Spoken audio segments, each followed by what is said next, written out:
Chapter 22. The next morning we left the village with only Emil and Jest accompanying us, our objective being the village we had decided upon for our winter quarters.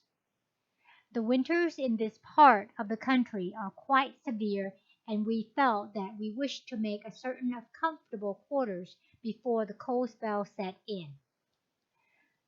In this, as in a great many other matters, our fears were not well grounded, for when we arrived we found comfortable quarters all ready for us. Our trail from the village led across the plateau, then up along the winding canyon to the divide where the second fortified village that guarded the plateau we had crossed was located. The canyon walls were from 200 to 500 feet perpendicular and joined the mountains, which rose to an elevation of 2,000 feet above the crest, where the great rock ridges jutted up on either side of a level space about 5 acres in extent. These two ridges were about 600 feet apart. A wall 40 feet high had been built across the open space, thus connecting the two ridges of rock and forming an effectual barrier. This wall was 60 feet wide at the bottom and 30 feet wide at the top, and was so constructed that the top formed a runway over which huge rocks could be rolled, then dropped to the ground on the outer side of the wall, where the ground sloped sharply and connected with a steep declivity down which the trail passed on the way to the other side of the divide.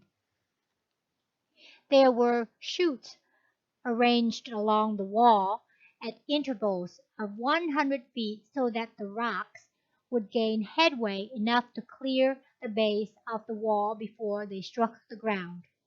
When they did strike, they would roll down the slope, then over the declivity and on down the canyon for about 4 miles before they would stop. If they did not fly into pieces from their own momentum, in all, this formed an effectual defense, as the canyon was not over 50 feet wide at any place in the 4 miles, and it was deep enough to give great momentum to the rolling rocks. There were also 2 places on each side of the canyon where rocks could be loosened and would roll down. These places were connected by trails cut along the mountainside from each end of the wall. There were a number of rocks, each about 12 feet through, placed along the top of the wall, ready for an emergency. We were told that it had not been found necessary to use any of them, as there was but one tribe that had ever attempted to gain access to the village uninvited, and this tribe had been all but annihilated by rocks released from the 4 stations in the canyon walls. The first rocks released in their downward course had released others until an avalanche swept down the valley, carrying all before it. We were told the rocks on top of the wall had rested where they were for over 2,000 years, as there had not been a war in that country during that time. We found that the 6 houses comprising the village were built into the wall 3 stories high, with the roofs level with the top of the wall. Access to it was thus gained by stairways leading up through each story to the roof of each house. Openings for windows were left in the wall at the 3rd story. These windows overlooked the canyon below. The trail could be seen from these windows, and the top of the wall as it wound around the mountainside miles away. We were made comfortable for the night in the 3rd story of one of these houses, and after an early dinner we went to the roof to see the sunset. We had been there but a few moments when a man apparently 50 years of age came up the stairs to the roof. After being introduced by Jess, he joined in the conversation. We soon found he lived in the village we had selected for our winter quarters and was on his way there. We supposed he was traveling as we were and invited him to join our party. He thanked us and said he was able to make the distance much more quickly than we could, that he had stopped in the village to see a relative and would be home that evening. The conversation then turned to the temple the three of us had visited with Emil and Jest. This man spoke quietly and said, "I saw you sitting on the parapet of the temple that night." Then he went on and gave the dream or vision just as it came to me and as it has been set forth in this book. This came as a surprise to me and my associates, as I had not mentioned the occurrence to them. This man was a perfect stranger to us, yet he recounted the dream as vividly as it had appeared to me. Then he went on to say, "You were shown just what we are shown, that man comes forth in unity just as long as he has consciously realized this and used the power and dominion rightly. But the moment he, in his mortal self, conceived dual powers, he began to see dual. He misused his power and brought forth duality. For man is a free will agent and brings forth that which he gazes upon. Then diversity and wide separation resulted, and this has followed him all over the earth. But a change is coming. Diversity has about reached its limits, and mankind is recognizing that all came forth from one source. Recognizing this, men are now coming closer and closer together. Man is beginning to realize that every other man is his brother instead of his enemy. When man does fully realize this, he will see that just as all came from one source, all must return to that source or become as brothers in reality. Then he will be in heaven and will recognize that heaven means the inner peace and harmony created by man right here on earth. He will then see that he makes his heaven or hell just as he chooses. This heaven has been conceived rightly but misplaced geographically. He will know that God dwells within him, and not only within him, but in everything about him, every rock, every tree, every plant, every flower, and every created thing. That God is in the very air he breathes, the water he drinks, the money he spends, that God is the substance of all things. When he breathes God as much as he does air. When he partakes of food, he partakes of God as much as he does of food. It is not our wish to form new cults or sects. We feel that the churches that are established today are sufficient, and they are the logical centers to reach out and help the people to the realization of God through the Christ in all. Those associated with the churches must realize that the church but typifies the one thing, the Christ consciousness in all mankind. If they realize this, where can the diversity lie but in the concept of man's mortal mind, and not in the church? Wherein, then, is one church or society different from another? The diversity thought to exist today must be wholly in man's mortal mind.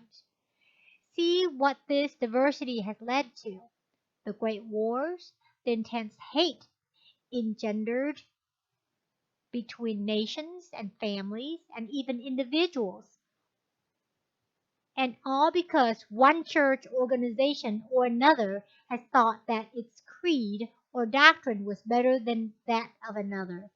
Yet all in reality are the same, for they all lead to the same place. It would not be possible for each to have a heaven of its own, for if it did, when a fellow man finished with this particular brand of church organization and was ready to receive his reward, he would be obliged to spend the remainder of his existence looking through the maze of heavens for the particular one he is destined for. The church organizations and those associated with them are coming closer each day, and the time will come when they will be united as one. When all are as one, there will be no need of organization. Yet the fault does not lie wholly with church organizations. Few people have awakened to the realization of what life really holds for them. We find the greater majority drifting through life, dissatisfied, dazed, crushed, or uncertain. Each must learn to lay hold of life and begin to express from his own life center with purposeful, definite action the gifts that God has given him. Each must unfold his own life. It is not possible for one to live for another. No one can express your life for you, and none can say how you must express your own life. As the Father hath life in himself, so hath he given unto the Son to have life in himself. A soul cannot realize this and just drift. For the whole purpose of life reveals itself in the privilege and opportunity of expressing the God self within, that man is and shall be the divine image and likeness of himself is God's purpose for man. To express that which God has conceived for him should be man's great purpose in life. When Jesus was on the mountain top and his disciples came to him, see what words of wisdom he spoke unto them. His consciousness was awakened to this realization, and he had become established in this high resolve that man can unfold in the fullness of power only when he has a true ideal, a real purpose in life. A seed can begin to grow only when it is firmly fixed in the ground. The God power within can bring forth a true desire only when it is firmly fixed in the soul of man. We must all know, as Jesus did, that the first spiritual impulse toward expression is the definite desire to express. Jesus said, "Blessed be the poor in spirit," realizing that any limitation in life that can create a desire in the individual to rise superior to the limitation and free himself from it is good. He realized that need is the prophecy of fulfillment. He looked upon every need as soil prepared for a seed. If the seed were planted and allowed to grow and come forth, it would feel the need. Need or desire in the unfoldment of life is misunderstood. That it must be crushed out of the heart is taught by some great teachers. Jesus said, "Woe unto you who are satisfied. If you are satisfied, you are at a standstill. In order to contact life fully, we must seek each moment to express life fully. Desire for this is the urge toward it. Weary of crawling in the dust of the earth, man yearns to fly, and this longing invites him to find the manifestation of law that will enable him to rise above his present limitations. Finding it, he is able to go where he will, without thought of time or distance. It has been said that man proposes and God disposes. The reverse is true, for God proposes and man disposes. If man is so disposed, he can do all that God does. Cannot the Son do what the Father had done? The failure of outer things to satisfy leads the soul to seek the power within. Then the individual may discover that I am. He may know that within him lies all power to satisfy the soul, to fulfill its every need and desire. This knowledge may not come until the individual is driven by the buffetings of the world to seek this inner plane of peace and calm. When he knows I am is the fulfillment of his desire, the desire is filled. To look outside the God self for the fulfillment of his desire is folly. To unfold the self must do the unfolding. Then what a realization, what an awakening to know the I am. I know that within is the power, substance, and intelligence from which all forms take form, and to know that the moment a definite and true idea of desire can be intelligently formed, the power, intelligence, and substance of spirit must flow to it and bring it forth. And these not treasures in heaven that we have not beheld, here in unformed, lie boundless treasures hid within ourselves. How clear this is to the one that has found the pearl. Then think, seek ye first the kingdom of God and his righteousness, and all these things shall be added unto you. The reason they are added is that they are made out of every essence of spirit. The consciousness must first find the spirit before it can form the desired thing. The awakened one perceives the creative principle within, then he sees and his realization in his life opportunity. He has a vision or becomes aware of his possibilities or the possibilities that lie before him. With the knowledge that the creative power lies within, he recalls his heart's desire. This becomes an ideal or mold that draws forth power and substance to fill the mold. I see it's the soul's conception. It is the promised land, the dream come true toward which the soul may look in faith. Although it may not yet be consciously possessed, it must come forth into visible form as he fulfills the law. A wilderness of experiences may have to be met and overcome. This must make the soul worthy of atonement, understanding the vision as a land of promise, an ideal that is to be realized or to become real. The soul now sees only the good, the object of its desire. Here there must be no doubt, no wavering, no hesitation, for this would be fatal. One must be true to the vision and press on. This vision is typical and as necessary as the plans and specifications of a building. One must be as true to the vision as the builder is true to the plans and specifications the architect had furnished. All but the truth must be eliminated. All great souls are true to their vision. Everything brought forth was first a vision, a seed idea planted in the soul, then allowed to expand and come forth. These souls never allow the unbelief of others to influence them. They are willing to sacrifice for their vision. They are true to it. They believe in it, and it is to them as they believe. Jesus remained true and steadfast to his vision. He adhered to his plan even when those nearest and dearest to him were unbelieving and untrue. It was unto him as he believed, and it is so unto all.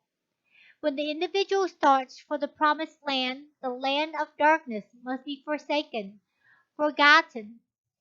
He must leave the darkness and start toward the light. It is impossible to go and stay at the same time.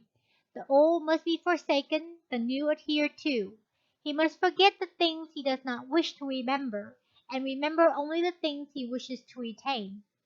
One is as essential as the other. The vision only must be remembered if he wishes it fulfilled. He must remember by holding in mind the vision he wishes to produce. He must disremember or refuse to remember the thing he does not wish to reproduce. Every idea, thought, word, or act must be true to the vision in order to bring it forth. This is true concentration, the concentration of devotion, the centering of the forces upon the essential. This is loving the ideal. It is only through love that an ideal can be given expression. Love makes the ideal become the real. If at first he fails, he must be determined and press on. This is the exercise of the will, the cry of self-confidence, the expression of faith directing the power toward the ideal. This ideal could never be attained without this conscious direction of power, this exercise of the will, and yet it would be fatal to the ideal if the will, too, were not ideal. The will must possess the same quality as the ideal to serve. If the will does not possess the desire to serve, the power the will wishes to direct cannot be released from the soul. The will to be served turns the life current against self. The will to serve keeps the life current flowing through self and keeps the self in radiation. To serve gives purpose to vision. It releases love in life. How can love be expressed until it flows through the one expressing life? If it flows through the consciousness, the whole organism responds. It thrills every cell with the love it expresses. Then the body becomes harmonized, the soul becomes radiant, the mind becomes enlightened, the thought becomes keen, brilliant, alive, definite. The word becomes positive, true, constructive. The flesh is renewed, purified, and quickened. Affairs are adjusted, and all things assume their true position. The I am is expressed through the me, and the me is no longer allowed to suppress the I am. If the body is not obedient to spirit, how can it express the spirit? The conscious mind must seek and want the spirit in order to learn the power of the spirit. In this way, the individual learns to know that spirit is the fulfillment of the need. In no way can it be given higher expression than when it is allowed to fill the need of others. It is the flowing forth to others that opens the storehouse of spirit. It is the I will to serve that opens the unlimited storehouse of God to all and brings its realization to the soul. The soul has returned to the Father's house as soon as it has will to serve. The prodigal who is serving becomes the feasted son. The hireling feeding on the husks becomes the prince of a royal household, the household of his own possibilities. He knows the love of God and understands and appropriates his Father's gift. None but the Son can receive this gift. No servant, no hireling can enter into the joy of the Son's inheritance. The servant is always seeking to attain. The Son has already inherited all that the Father has. When we know that we belong to the Father's household and that we are heir to all that the Father has, then we can begin to live as the Father wishes us to live. Behold, now are we sons of God. The Son consciousness causes the fulfillment. The servant consciousness causes the lack. We will find every desire of the heart fulfilled by the Father as soon as we act the part of the Son in thought, word, and deed. We will find that the sons of God are free. Here the speaker arose, bade us good night, and with the remark that he hoped to see us when we arrived at the winter quarters, departed. Chapter 23. We left the village the next morning. For 3 days the trail led through a rough mountainous country so sparsely populated that we were obliged to pitch our tents each night. No provisions had been taken along for this trip, yet when food was needed it was there. No sooner were the arrangements made for the meal than an abundance of food was right at hand to be partaken of, and at no time did we see it all consumed. There was always a little left. The evening of the third day we reached the head of the wide valley, through which valley we were to travel to reach the village of our destination. From this time on our road led through the fertile, well-populated valley, We had selected this village as our winter quarters for the reason that it was located in the very heart of the country we were visiting, and we felt that it would give us the opportunity we desired to come in daily contact with the people for a longer period of time. A great many of the people we had met in the different places we had already visited in this village, and they had all extended cordial invitations to visit them.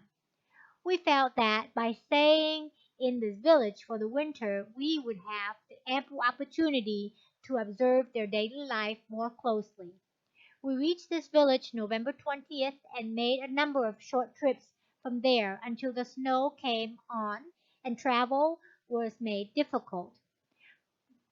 We were housed in very comfortable quarters. The people were very kind, and we prepared to enter into the life of the village. All the homes were thrown open to us, and we were told that the latch strings were always out and that they considered all men brothers. At this time, we were invited to share the home of one of the remarkable women that lived in this village, whom we had met before. We felt that we were comfortable and that it was not necessary to trouble her. She insisted that it would be no trouble, so we moved in, bag and baggage, and made her home our home during the remainder of our stay. I shall never forget the first time we met her. It was in a small town near the border. When she was introduced, we thought she was not a day over 18, and we all thought her beautiful. What was our surprise when we were told she was over 400 years old and one of the most loved of teachers. Her whole life was spent in the work. When we first met her, we had been thrown in daily contact with her for nearly 2 weeks, but her true self did not show forth until we saw her in her own home. After living in her home and being in daily contact with her, we could readily see why the people loved her as they did. It was impossible for anyone to do otherwise than love and respect her. We lived at this lady's home and ate at her table from the last of December until the following April. We had ample opportunity to observe her home life and the home life of a number of others in the village, and we found their lives ideal. The more we saw all these people, the more we loved and respected them. We had ample opportunity to corroborate all that they told us regarding their ages by records that could not be contradicted, any more than our records can be contradicted. Chapter 24. Time went on until the last of December, and the year was drawing to a close. We had noticed that a number of persons were congregating for one ceremonial event that the masters participate in practically alone. Each day we were introduced to strangers. All spoke English, and we began to feel that we were part of the village life. One day we were told that the event would take place on New Year's Eve, and we were invited to the present. We were also told, while this event was not for outsiders, it was in no way a secret meeting, that none of the meetings were private. The assembly was for those who had commenced the work, had taken it up in earnest, and had gone far enough to realize that they wanted to live the life. Those who had accepted the higher consciousness and realized what this meant in their lives. It was called by some the Feast of the Passover. These gatherings were usually held at some stated location at this time for year, and this place had been chosen for the occasion this year. The morning of the day appointed for the assembly dawned bright and clear, with the mercury well below zero. It found us all eager, for we felt that this evening would add to the many interesting experiences of the trip. We arrived at the appointed place at 8 o'clock that evening and found about 200 assembled. The room was lighted in the same way as the one mentioned before, and was very beautiful. We were told that the beautiful young lady who once before had been our hostess would have charge of the services. A few moments after we were seated, she entered the room, and we were all marveled at her youth and beauty. She wore a beautiful white gown, but there was no attempt at display. She stepped quietly to the small platform and began her address. We are gathered here this evening with the desire to enter into the fully meaning of passing from a lower to a higher consciousness, and we welcome those of you who are prepared for this. At first you follow us, led by your interest in the things that you have seen us accomplish, which you at first looked upon with awe and wonder, thinking of them as marvelous. We know you have at this time learned to look upon these things as the everyday occurrences of a life lived as it should be lived, a natural everyday life that God would have us live at all times. By this time you are satisfied that we have not performed any marvels. You realize the true spiritual meaning of what you are doing. The consciousness that functions from the true spiritual plane always interprets all forms in terms of the ideal underlying them. Then the great inner meaning is revealed, and there is no mystery, consequently no marvel, no miracle. This passing over from a lower to a higher consciousness means putting away the material where all is discord and inharmony, and taking up and accepting the Christ consciousness, in which all is beauty, harmony, and perfection. This is the natural way of living, the way God sees us living, and the way so beautifully exemplified by Jesus here on earth. The other is the unnatural, the self way, the hard way. When we realize it, it is so easy, so natural to live the Christ way. When we come into the Christ consciousness, we have table spread. This is the only occasion on which we congregate for a feast. It is not a feast such that as those in mortal consciousness might think. It is a feast of realization and accomplishment, symbolizing the passing from the mortal to the Christ consciousness, and so greatly misunderstood throughout the world today. We believe that all God's children will sit down to such a feast some day with the true realization of its meaning. We shall have with us tonight a few of those that have so perfected their bodies that they are able to take them into all the celestial realms and there receive the highest teachings. They have all lived a certain time here in visible form, then passed on and taken their bodies with them to a place in consciousness where they are not visible to mortal eyes, and we must raise our consciousness to the Christ consciousness to converse with them.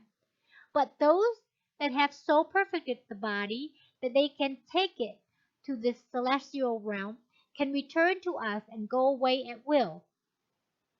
They are able to come and instruct all who are receptive to their teaching and appear and disappear at will. It is these that come and teach us when we are ready to receive instruction, sometimes intuitively, at a time by personal contact. There will be 5 of these to break bread with us tonight. Among the 5 is one especially beloved by us, as she is the mother of one of us and has dwelt among us. This proved to be Emil's mother. We will now gather around the tables. The lights were dimmed for a moment, and all sat perfectly quiet with bowed heads. Then the lights came on, and the 5 stood in the room, 3 men and 2 women. They were all dressed in white and were radiantly beautiful, with a soft glow of light about each one of them. They walked quietly forward, and each took a place left vacant at the head of the table. Emil's mother took the place at the head of our table, with our chief at her right and Emil at her left. After the five were seated, the edibles began to arrive. It was a simple meal of vegetables, bread, fruits, and nuts, but very palatable. The talks that followed were chiefly instructions to those who assembled for the occasion. They were given in the native tongue and were translated by Jest. I will not include these talks as the greater part has already been given. Emil's mother, the last speaker, used perfect English and her voice was clear and concise. These were her words. We use forces every day that man in the mortal concept laughs at. We who are privileged to see and use these are doing all that we can do to have men see and know what they are keeping out of their lives by the thoughts they are holding of the perfect things that are right at hand, ready and waiting to be taken hold of. As soon as these forces are taken hold of or appropriated by man, they will be far more real and living than those things that man clings to so desperately in the mortal clings to because they can be seen, felt, and handled or contacted through the limited mortal senses.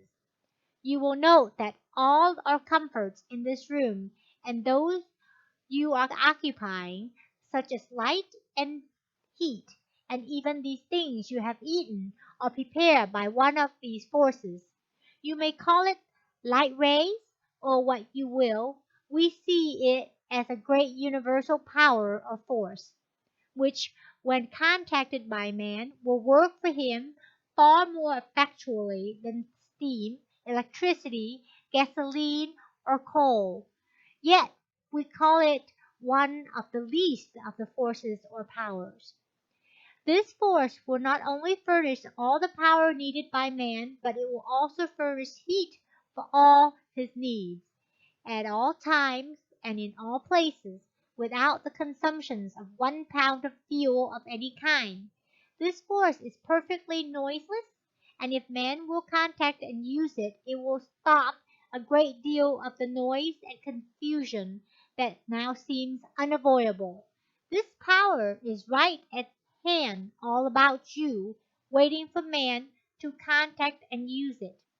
When he does contact and use this force, it will be far simpler than steam or electricity. As man is able to do this, he will see that all modes of power and locomotion that he has devised are but makeshifts that he has brought forth in his own mortal concept. He has thought that he himself has brought them forth, and he has in this way brought forth only that which he could contact with the mortal senses. He has brought forth imperfect things, whereas if man would see that all is for of God and from God expressing through him, all things that he brings forth would be perfect.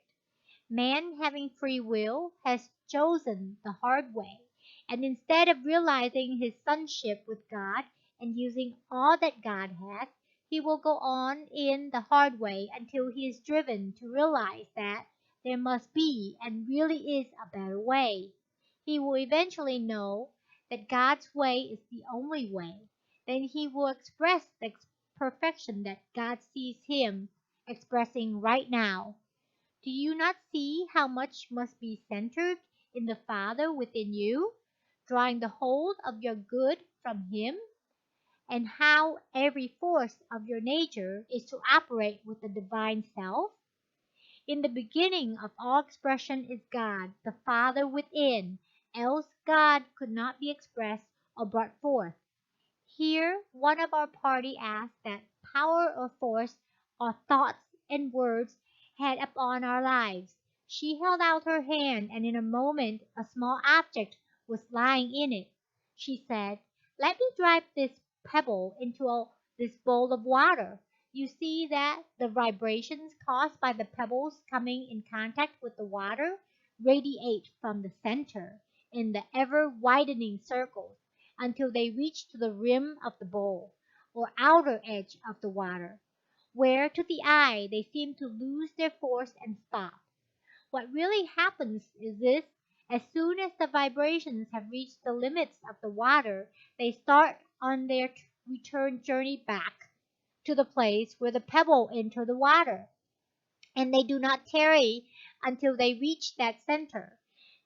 This exactly represents every thought or word we think or speak.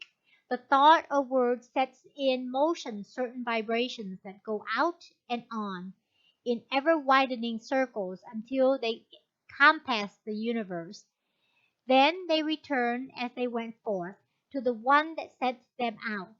Every thought or word we think or speak, be it good or bad, returns to us as certainly as we send it forth. This returning is the day of judgment spoken in your Bible. Every day will be a day of judgment thereof. The judgment will be good or evil, just as the word or thought sent out is good or evil. Every idea, thought, or word becomes a seed. This seed idea is sent out, planted in the soul, held in mind, becomes a conception later to be brought forth or expressed in physical form. Thoughts or ideas of perfection bring forth perfection. Thoughts or ideas of imperfection bring forth imperfection. The sun and earth combined will produce, with equal willingness, the mighty banyan, or the smallest flower if the seed is planted. It is in this way that the soul and spirit respond to the call of man, and that for which he asks by word or thought, he receives. The only thing that has separated man from heaven is a mist of material thought that man has created around heaven, and this has given rise to the mysteriousness that surrounds all things divine. This veil of mystery is gradually being pulled aside, and it is found that there is no mystery. Those establishing their different church organizations have found it expedient to surround the things of God with mystery, thinking to get a closer hold upon the people. But all are now finding that the deep things of God are the real simple things of life. If not, of what avail are they? All are perceiving that the church typifies the Christ consciousness in man, the God center of humanity. They are perceiving the ideal instead of worshiping the idol, which has been built by mortal thought. Look at the vast number of heterodox organizations springing up on every hand. Though widely diversified now, they are bound to lead to the one. Has not this one come forth to bring the churches to the true realization? We who have so perfected our bodies that we are able to take them where we will are privileged to see and be in what is called the celestial realm. This realm is known to a great many as the seventh heaven. This realm is thought to be the very mystery of mysteries. This again is where man is mortal thought has erred. There is no mystery. We have only reached a place in consciousness where we are able to receive the highest teachings, the place where Jesus is today. It is a place in consciousness where we know that by putting off mortality, we are able to take on immortality, where we know that man is immortal, sinless, deathless, unchangeable, eternal, just as God is and as God sees man. A place where we know the real meaning of the transfiguration, where we are all able to commune with God and see Him face to face. A place where we know that all can come and receive and be as we are. We know that before long the consciousness of all will be raised to the plane where we can talk with them face to face but see eye to eye. All we draw from the sight is but the raising of our consciousness above that of the mortal, and by this we become invisible only to those in mortal consciousness. We have to look upon three events: one that happened a long ago, the one that typifies to you the birth of Christ consciousness in man, the birth of babe Jesus, then the one we can see coming, when your great nation concepts and realizes Christ consciousness, then we love to turn to the third and last, the greatest of all splendors, the second and last coming of Christ, when we know and accept the Christ within and live and unfold in this consciousness and grow as the lilies grow. This is atonement. As she finished, the invisible choir began to sing. The room was at first filled with music, which ended in a solemn dirge. Then there was silence for a moment, and the choir again burst forth with one glad riot of music, with each measure ending in a boom like the stroke of a great bell. This continued until 12 had been sounded, and we suddenly realized that it was 12 o'clock and the new year was here. Thus ended our first year with this wonderful people. End of chapter 24. Volume 1, Addendum. In presenting these notes of experiences with the Masters, I wish to emphasize my personal belief in the powers of these Masters and in their demonstration of a great law, a law that must carry a profound message to the whole human race. They proved conclusively that there is a law that transcends death and that all humanity in its evolution is slowly moving forward to understand and use it. The Masters say this law will be brought forth in America, will be given to the world, and then all may know the way to eternal life. This, they acclaim, is the unfoldment of the new age. None of the manifestations referred to in these notes were the materialization of the ordinary seance. Far from it. It was the higher expression making the body visible and invisible at will, a glorifying and spiritualizing of the flesh. There is a God law, and human beings will soon inherit it, become illumined, and use the body with understanding in full masterhood.